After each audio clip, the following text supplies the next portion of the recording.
கல்லீரலில் problem இருக்குது அப்படின்னா அது வந்து வலியை காட்டாது, உடம்பு முழுக்கவே ப்ராப்ளத்தை காட்டும். என்னன்னு பார்த்தீங்கன்னா உடம்பெல்லாம் பிச்சுக்கும், தலை வந்து ஒரு மாதிரி சுத்துற மாதிரியே இருக்கும், பசி இருக்காது. ஏன்னா மது பிரியர்கள் நிறைய பேர் இருப்பாங்க, அவங்க வந்து ஆல்ரெடி ஆல்கஹால் எடுத்திருப்பாங்க, அவங்களுக்கு சாப்பிடணும்னு தோணும் ஆனால் சாப்பிட முடியாது.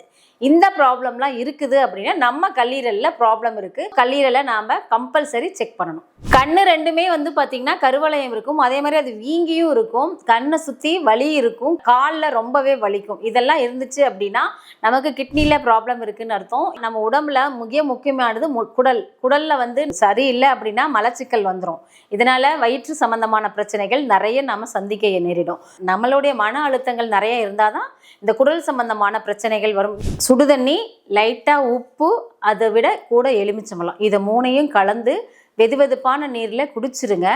உங்களை வந்து காலையிலே அது சீக்கிரம் எழுப்பி விட்டுரும். மூச்சை உள்ளே இழுத்து அடுத்த 9 முறை மூச்சை நாம் வெளியே விடணும். அதுக்கப்புறம் நம்ம சாப்பிட்டோம் அப்படின்னா நம்முடைய கணையம், கல்லீரல், இதயம் வந்து சாந்தப்படுத்தும். அதே மாதிரியே ஸ்ட்ரெஸ் ஹார்மோன் வந்து டைரெக்டாக நமக்கு குறைஞ்சிரும். நம்ம உடம்பு, நம்ம மனசு பாதுகாப்பாக இருக்குது அப்படிங்கிறத மனசுக்குள்ளே நீங்கள் சொல்லணும். நம்ம உடம்பு வந்து பாதுகாப்பாக இருக்குது அப்படிங்கிறத மனசுக்குள்ளே நீங்கள் சொல்லிட்டு வாங்க. ஒரு 3 நிமிஷம் சொன்னீங்கன்னா உங்கள் பிரெயின், உங்கள் தைராய்டு, உங்கள் வேகஸ் நர்வன், இது எல்லாமே வந்துட்டு ரீசெட் ஆகும்.